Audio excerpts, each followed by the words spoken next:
दादाजी, ये Shane view, Shane मतलब बाज या फिर हॉक, पहले क्रॉच मतलब सारस, फिर गरुड़ मतलब ईगल, और अब शेन मतलब हॉक के आकार में बनी हुई ये आर्मी फॉर्मेशन। इसके बारे में थोड़ा बताइए। दोनों सेनाएं एक दूसरे पर टूट पड़ने को आतुर थीं। पितामह भीष्म को आगे खड़ा देख पांडवों ने अपनी सेना को व्यूह बनाने का आदेश दिया। पितामह भीष्म के मकर व्यूह ने पांडवों की सेना में हलचल मचा दी थी। इसे देखकर युधिष्ठिर ने अपनी सेना में जोश भरा और धौम्य मुनि की आज्ञा से खुद इस शेन व्यूह की रचना करने लगे। आज युद्ध के 5वें दिन हम शेन व्यूह की रचना करेंगे। जिस तरह एक शेयन, एक बाज कभी अपने शिकार से आंखें नहीं हटाता, उसकी दृष्टि सदा अपने उद्देश्य पर रहती है, ठीक उसी प्रकार वीरों, तुम भी अपने लक्ष्य का स्मरण करो और पूरे सामर्थ्य से युद्ध करो। महाराज युधिष्ठिर की जय! महाराज युधिष्ठिर की जय! भीमसेन, तुम इस शेयन की चोंच बनोगे। सबसे आगे खड़े होकर शत्रु को चीरने का कार्य करो। जो आज्ञा भ्राता। इस महाबली शेयन की दोनों नेत्र शिखंडी और दृष्टद्युम्न होंगे। जो आज्ञा राजन। हमारे नेत्रों से शत्रु कभी ओझल नहीं होगा। महापराक्रमी सात्यकी, तुम सिर के स्थान पर रहोगे, और अर्जुन, तुम इस व्यूह की गर्दन पर अपनी सेना के साथ तैयार रहो। आज भी विजय हमारी होगी भ्राता। महाराज द्रुपद, आप अपने पुत्र के साथ बाएं पंख का नेतृत्व करेंगे। एक अक्षौहिणी सेना के साथ इस पंख को सुरक्षित रखें, और दाएं पंख पर राजा कैकेयी, आप अपनी सेना के साथ रक्षा करें। वीरों, शत्रु को दिखा दो कि शेन की तरह हमारी गति और ताकत दोनों अद्वितीय है। आज का युद्ध हमारी विजय का संदेश लेकर आएगा। महाराज युधिष्ठिर की जय!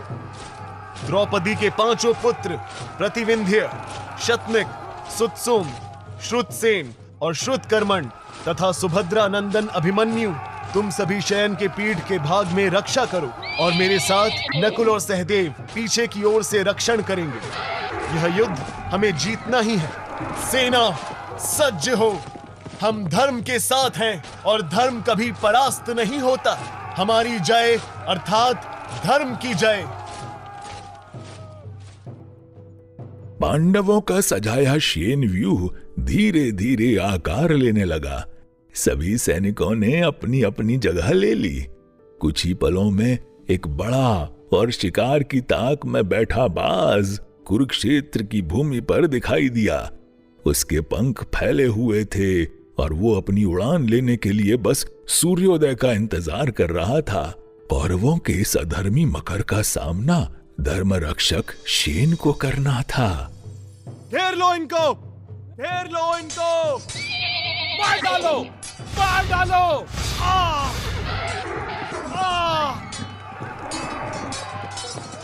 माधव, पितामह से युद्ध के लिए रथ आगे बढ़ाओ। आज मैं फिर पितामह को चुनौती दूंगा, उनका पौत्र बनकर नहीं, पांडुपुत्र और शत्रु पक्ष का योद्धा बनकर। आज का युद्ध गंभीर होगा पार्थ। चलो, तुम्हें पितामह नहीं, सर सेनापति भीष्म के पास ले चलता हूं। हर बीते दिनों के साथ युद्ध और भी खतरनाक होता गया, है ना? दोनों व्यू बहुत ताकतवर थे। बिल्कुल जैसा कि मकर होता है। कौरवों ने पहले पांडवों पर सीधा हमला नहीं किया, लेकिन जब सही मौका आया उन्होंने झपट्टा मारा। पांडवों ने खुद को संभाल लिया। उस बाज ने अपने पंख फैलाए और जितना हो सका उतनी कुरु सेना को अपने पंजे में जकड़ लिया। धीरे धीरे मकर व्यूह बिखरने लगा। दोनों ही व्यू ताकतवर थे। पिछली हार से दुर्योधन तो पहले ही चिढ़ा हुआ था। हाँ, दुर्योधन ने पिछली बार पितामह को उकसाया था, जिसके कारण उन्होंने जबरदस्त युद्ध किया, लेकिन अंत में अर्जुन उन पर भारी पड़ गए। इस बार जब दुर्योधन ने देखा कि फिर पांडव पक्ष भारी पड़ रहा है, तो उसने अपनी हार का बदला लेने की ठानी। अपने भाइयों की मृत्यु को याद करते हुए वो गुरु द्रोण के पास गया और उनसे कहा, हे श्रेष्ठ आचार्य, आप तो निरंतर ही मेरा हित चाहते हैं। आप में और पितामह में इतना साहस है कि आप देवताओं को परास्त कर सकते हैं, तो ये पांडव आपके सामने क्या हैं? आप आज ऐसा पराक्रम दिखाएं कि ये पांडव आज ही मारे जाएं और ये युद्ध यहीं समाप्त हो। गुरु द्रोण को हल्का सा गुस्सा आया। उन्होंने दुर्योधन की ओर देखा और बोले, जानते नहीं हो ये पांडव कितने बलशाली हैं। जैसा कि पितामह भीष्म ने कहा था, इन्हें हराना देवताओं के बस की बात भी नहीं है। लेकिन मैंने प्रण लिया है कि मैं कौरवों के पक्ष से लड़ूंगा, इसलिए तुम निश्चिंत रहो। मैं अपने पूरे बल से ये युद्ध करूंगा, ऐसा आश्वासन देता हूँ। इस युद्ध में दोनों पक्ष एक दूसरे पर भारी पड़े। कई कौरव मारे गए। सात्यकी के 10 पुत्रों ने अपनी जान गंवाई। दादाजी, ऐसा क्यों लगता है कि भीष्म पितामह और गुरु द्रोण जबरदस्ती कौरवों की तरफ से लड़ रहे थे?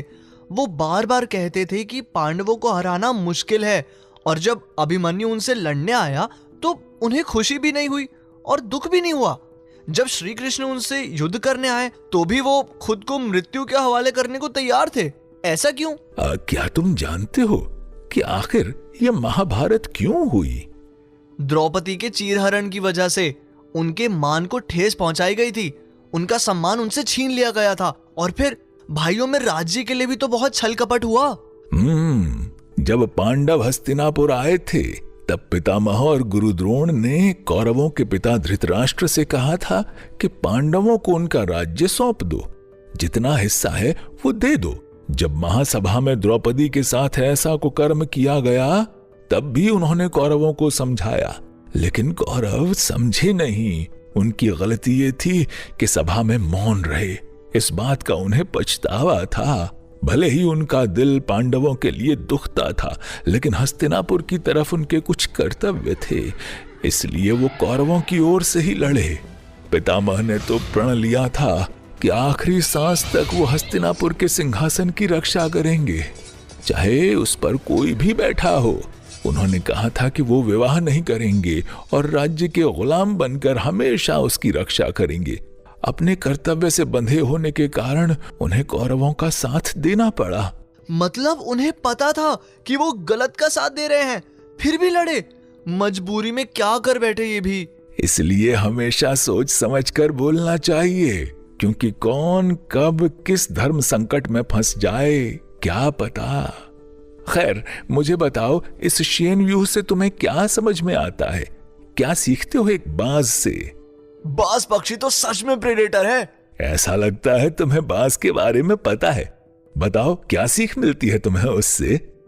बिल्कुल दादू, जैसा कि धर्मराज युधिष्ठिर ने कहा, एक शेन मतलब एक बाज की नजर बहुत तेज होती है और अपने शिकार से वो नजरें नहीं हटाता। उसी तरह हमें भी अपने लक्ष्य के अलावा कुछ नहीं देखना चाहिए। 0 डिस्ट्रैक्शंस। और एक बाज हमेशा अपने आसपास नजर रखता है, बिल्कुल एक लीडर जैसा। मतलब अगर हमें लीडर बनना है तो अपने एनवायरनमेंट का हमें पता होना चाहिए, एकदम अलर्ट। मैंने एनिमल चैनल पर सुना था कि बाज हमेशा शांत रहते हैं, वो कब पास आ जाए तुम्हें पता भी नहीं चलेगा। इसका मतलब ये है कि हमें अपने लक्ष्य तक पहुंचने से पहले शांत रहना चाहिए। जीत के पहले जश्न मनाना बेवकूफी है। शाबाश, अक्लमंद है मेरा पोता। अब ये बातें सबको पता होती हैं, लेकिन कोई उस पर काम नहीं करता, इसलिए नॉलेज पर एक्शन लेना भी जरूरी है। चलिए नेक्स्ट व्यू की तरफ। जैसा कि आपने जाना कि 5वें दिन कौरवों के मकर व्यूह के जवाब में पांडवों ने शेन व्यूह बनाया, और छठे दिन पांडवों ने मकर व्यूह बनाया, जिसके जवाब में कौरवों ने क्रौंच व्यूह बनाया। आइए अगले एपिसोड में हम एक नए व्यू के बारे में जानेंगे। क्या होगा ये नया व्यू? इससे क्या ऐसा सीखकर आप अपने आप को तराश सकते हैं? जानिए अगले एपिसोड में।